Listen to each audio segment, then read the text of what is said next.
আসসালামু আলাইকুম। ট্রিপল স্মশানের পক্ষ থেকে জানাই তোমাদের। ঠিক আছে, অভেদ সমীকরণটা কি জিনিস? অভেদ সমীকরণটা হচ্ছে ওই জিনিস সমান সমান বাম পার্শ্বে যে মান থাকবে চলক সহকারে এবং ডান পার্শ্বে যে মান থাকবে দুইটা মানে সমান হবে। কি হবে? দুইটা মানে সমান হবে। যদি সমান হয় তাহলে মনে করতে হবে এটি একটি অভেদ সমীকরণ। ধরো আমি একটা সমীকরণ লিখতেছি, x প্লাস 3 সমান সমান x প্লাস 3। এর মানে হচ্ছে এই পাশে যেটি দেখতে পাচ্ছি আমরা বাম পাশে, এই বাম পাশে আমাদের যে মানটি আছে এবং ডান পাশে যে মানটি আছে এই মানটি কিন্তু সমান। ঠিক আছে, তাহলে আমরা বলতে পারি এটা একটা অভেদ সমীকরণ। অভেদ সমীকরণ আমরা অনেক সময় কি করি, এরকম তিনটা রেখা দ্বারা প্রকাশ করি। ঠিক আছে, এই রেখাটা মনে করলেই মনে করতে হবে যে এটা অভেদ সমীকরণ। কি? অভেদ সমীকরণ। ঠিক আছে, আমরা সাধারণত বীজগণিতিক যে সূত্রগুলো জানি এই সূত্রগুলা আমরা অভেদ সমীকরণ হিসেবে জানি।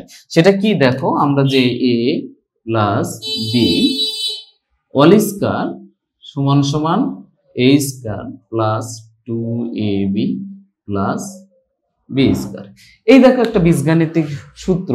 এই সূত্রটা দেখো একটা অভেদ সমীকরণ, কারণ হচ্ছে বাম সাইড এবং ডান সাইড এটা সমান। ঠিক আছে, মনে রাখবা তোমরা যে বীজগণিতের যে সূত্রগুলো আছে সব কটাই হচ্ছে অভেদ সমীকরণ। হ্যাঁ, এখন কথা হচ্ছে অভেদ সমীকরণ প্রত্যেকটাই এক একটা সমীকরণ, কিন্তু প্রত্যেকটা সমীকরণই কিন্তু অভেদ সমীকরণ নয়।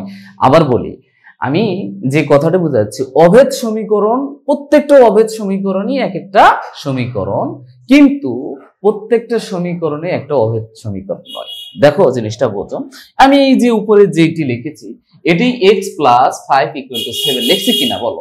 তাহলে এটা একটা কি সমীকরণ? এই সমীকরণটা কি অভেদ? অভেদ না। অভেদ হলে আমাদের কি হতো, বাম পার্শ্ব এবং ডান পার্শ্ব সমান জিনিস হবে, তাই না? কিন্তু আমরা এই যে সমীকরণটা লিখেছি এই সমীকরণ বাম পার্শ্ব এবং ডান পার্শ্ব কি সমান রেখেছি, এটা একটা অভেদ সমীকরণ। তাহলে এই অভেদ সমীকরণ একটা সমীকরণ, কিন্তু সমীকরণ অভেদ সমীকরণ নয়। এই জিনিসটা বুঝতে পারছো? এখন চলে আসি, আমাদের যেটি জানতে হবে সেটি এখানে লেখা আছে এক চলক বিশিষ্ট সমীকরণ। তাহলে এই চলক জিনিসটা কি? এই চলক জিনিসটা কি? চলক হচ্ছে, আমি এখানে একটা সমীকরণ লিখছি, এই যে x এর মান কত সেটা আমি জানি না। এই x এর মান কত এটা আমি জানি না। যদি জানতাম তাহলে আমি সরাসরি মানটা বলে দিতে পারতাম। এই যে অজানা রাশি এখানে আছে এটাকেই বলে চলক। এটাকেই বলে কি? চলক। বুঝা গেছে? এখানে কি বলছে? এখানে এটাকে বলে চলক। হ্যাঁ, আরো কিছু সমীকরণ থাকে এরকম, দেখা যাচ্ছে x plus 5 plus a equal to 0, এরকম সমীকরণ থাকতে পারে। তাহলে এখানে x কি আর a কি এবং 5, হ্যাঁ, তাহলে আমরা মূলত জানি হচ্ছে x হচ্ছে চলক, তাই না? যদি একটা চলক ধরো তাহলে a হবে কি? ধ্রুবক। এটা যদি চলক ধরো, এটা যদি চলক ধরো আর এটা হবে কি? হবে ধ্রুবক। ঠিক আছে, এটা হবে ধ্রুবক। আবার তুমি যদি এটা কি করো, ধ্রুবক ধরো, এটা হবে চলক। বুঝা গেছে? দেখো আমাদের এরকম হবে, তাহলে আমরা যদি x equal to -5 minus a, এখন লক্ষ্য করো এটা হচ্ছে চলক আর এটা হচ্ছে ধ্রুবক। ঠিক আছে, আবার যদি আমি a রাখতাম তাহলে কি হতো? -x মাইনাস 5, তখন এটা হবে ধ্রুবক, এটা হবে চলক। এ গেল চলকের সম্পর্কে কথা। আর একটু কথা আছে, সেটি হচ্ছে ঘাত। এই ঘাত নিয়ে আমরা কনফিউজ হই। দেখো আমি সমীকরণ লিখি তারপরে তোমাদেরকে বলি। দুইটা সমীকরণ লিখবো, একটা হচ্ছে x minus 2x plus 5 equal to 0, এর x স্কয়ার দেয়। আর একটা হচ্ছে x কিউব প্লাস হচ্ছে কত লিখবো?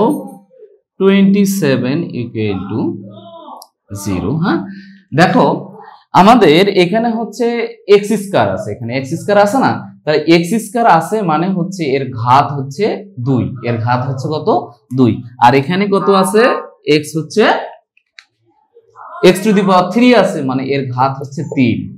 এখন কথা হচ্ছে এই ঘাতের সাথে সাথে তোমাদের মূল জানতে হবে। কি মূল? কোন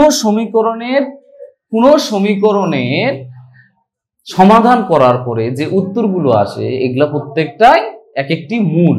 ধরো এখানে কি লিখলাম যে x + 5 = 0, এটা লিখলাম। হ্যাঁ, তাহলে এখানে হচ্ছে কি x = -5, তাহলে এই -5 হচ্ছে মূল, x এর মান। ঠিক আছে, এখন আমরা দেখতে পাচ্ছি এখানে x² আছে, এর ঘাত কত? এর ঘাত হচ্ছে 2 বা পাওয়ার হচ্ছে 2 বা সূচক হচ্ছে 2, তাহলে এর মূল কয়টি পাওয়া যাবে? এর মূল হচ্ছে 2টি পাওয়া যাবে। আমরা সমীকরণ দেখলেই বুঝতে পারবো এর মূল কয়টি আছে। এখানে মূল কয়টি আছে? x টু দি পাওয়ার 3 আছে মানে এর মাঝে হচ্ছে মূল আছে 3টি, এর মাঝে মূল আছে কয়টি? 3টি, আর এখানে মূল আছে কয়টি? 2টি। এভাবে আমরা যদি ঘাত চিনতে পারি তাহলে কি হবে যে আমাদের এই মানগুলো খুব সহজেই বার করতে পারবো, মূলগুলো সহজে বার করতে পারবো। আশা করছি তোমরা বুঝেছো। এখন আরেকটা বিষয় আছে, সেটি হচ্ছে কি একপদী, দ্বিপদী, ত্রিপদী, ফুরপদী, তাই না? এর মানে হচ্ছে দেখো এক চলক বিশিষ্ট সমীকরণ, এটার একটু সঙ্গে দেই, সেটা হচ্ছে x + 2x + 6 = 0। দেখো যেখানে হচ্ছে একটাই চলক থাকবে, দুইটা চলক থাকবে না, কিন্তু একটা সমীকরণ হবে, তাহলে এটা হবে এক চলক বিশিষ্ট সমীকরণ। আর যদি এরকম হয় যে x² + 2yx + y² = 0, তাহলে এটা হচ্ছে দ্বিচলক বিশিষ্ট সমীকরণ। কারণ হচ্ছে এখানে হচ্ছে x আছে আর এখানে কি আছে? y আছে, মানে দুইটা চলক আছে, তাহলে দ্বিচলক বিশিষ্ট সমীকরণ। এখন হচ্ছে আমাদের আরেকটা জিনিস জানতে হবে এই সমীকরণে, সেটি হচ্ছে কি? সেটি হচ্ছে একপদী, দ্বিপদী, ত্রিপদী। হ্যাঁ, মানে হচ্ছে আমরা প্রত্যেকটা